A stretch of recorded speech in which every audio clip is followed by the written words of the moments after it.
Yeah, so I'm Matthias Klingman. I'm a sophomore here at UWL, and I grew up in the area. I've been mountain biking here for probably like 12 years, and been involved with like volunteering for trail work and stuff like that for quite a while too.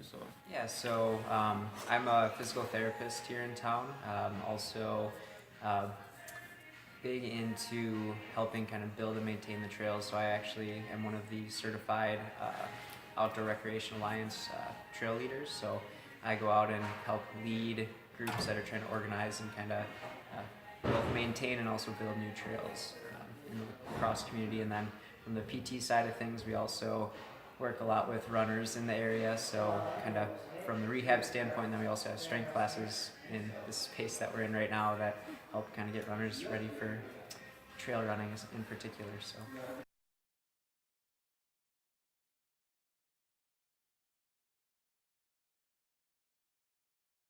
yeah, I guess overall I would say that it's probably a good idea to have shared use trails because it promotes like a sense of community, like I said earlier, and it allows for like more trails to be built because instead of just like advocating for one user group to use them, you have like multiple user groups that will use the trail, so it's easier to get funds and whatnot from like governments and other organizations. the community is starting to accept it a little bit more. For a while, it wasn't as accepted to have the shared use trails, but as we're starting to make a bigger push for it, they're starting to expand, and there's a lot of good things on the horizon, things that we want to build and develop in the area. So they are a good thing.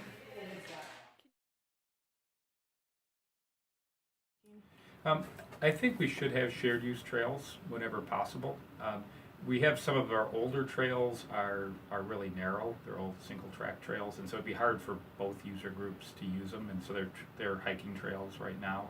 But any of the new trails that we're building wide enough to be shared use. And again, the main issue for us is we don't have. It's not like we live out west where we have hundreds of square miles of public land that we can build all the trails we want.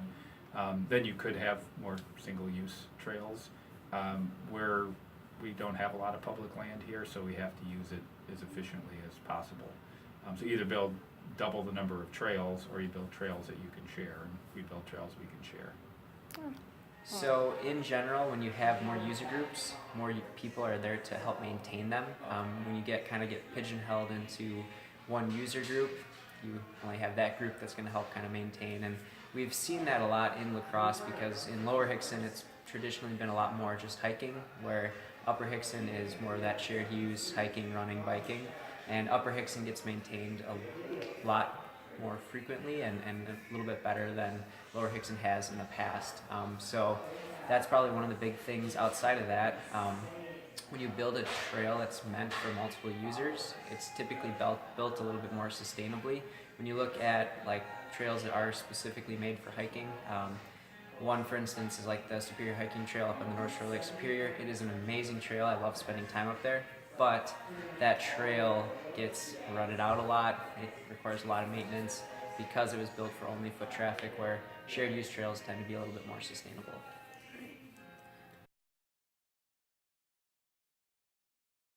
I would say it's about the same, and that's another good point because a lot of times the trails that are built by people who are primarily mountain bikers are built more sustainably, so like they don't need as much maintenance, even if there is actually more amount of people using them.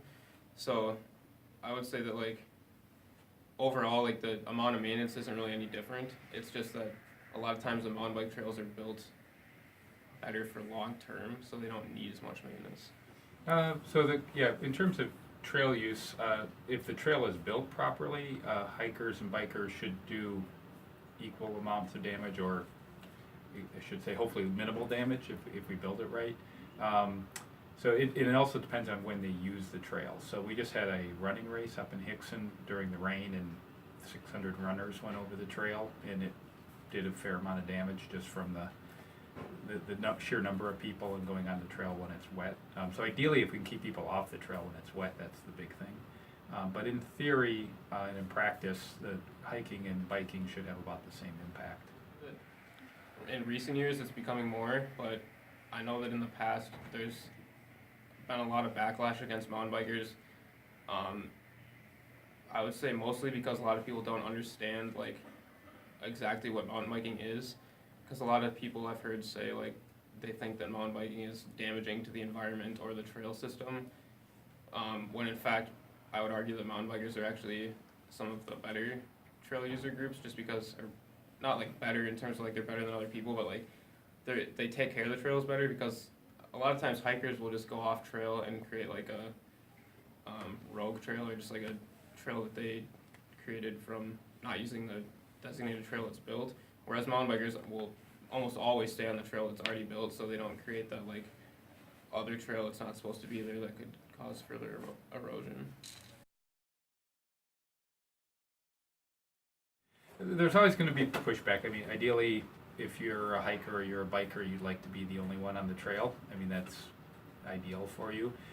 So for the biker's perspective, they know they can go fast and not have to worry about encountering a hiker, and from a hiker's perspective, they know they can walk along and not have to be on the lookout for bikers. That would be ideal, to have separate trails for everything. We just don't have enough room here. We don't have enough space for that. So we try to build the trails as wide as we can so that people can pass each other in both directions, and we also try to educate people so that they know to be on the lookout for other users on the trail. Like the best way to do that is just to increase awareness of like what exactly mountain biking is, to like the whole population, and then in turn with that, like advertise the mountain biking trails we do have here, because we are starting to get more trails being built and more acceptance of mountain biking. So I think it's important to like advertise that to people that may not live in this area, to then invite others to come, and then that would in turn like create more of a demand for trails and just kind of like open up the access. Having more trails and more education about what the biking community is doing for us, because I think there's a lot of people that don't realize what the biking community actually provides, as far as the group of people that by far does the most trail maintenance is the biking community. The group of people that has the biggest voice for, is the most, I guess, they're pushing the most for new trails and new development in the area. So educating people about that benefit. Probably outside of that, just building more trails so that you get more spread out use, because one thing is, you know, if the only uphill trail is Vista, then you get a lot of people going up and down it, both hiking, biking, running, and so when you have a lot of traffic on that one big trail, you know, then people, especially biking down Vista, people like might get the wrong impression because the bikers are going a little fast around a corner or something, and they might startle them. But in general, most of the bikers are pretty polite about it, but you know, it takes that one time where a hiker who already might have a bad opinion gets a little startled by a bike coming downhill, and then, you know, so just educating the bikers on being safe on those, but also building more trails so that that use spreads out. Yeah. There's a lot of plans. So this year we just had 2 big new sections of, actually 3 new downhill and 2 uphill sections of trail built in Upper Hickson, and then the same company that built those are also building 2 more trails next year. And then there's also plans in the works to develop a trail system onto Granddad's Bluff that will kind of connect everything a little bit more. And it'll have like a trailhead. The hope is it would have a trailhead near like Ebner Cooley Road. You can kind of see it on the bottom of that map there. So there is a lot of plans. The International Mountain Biking Association actually just came to town this last week to kind of scope out the area and help us develop a master plan. So no trails are set in stone as to where they'll be or anything like that, but we're trying to get a plan in place so that we can actually have more trails in the area.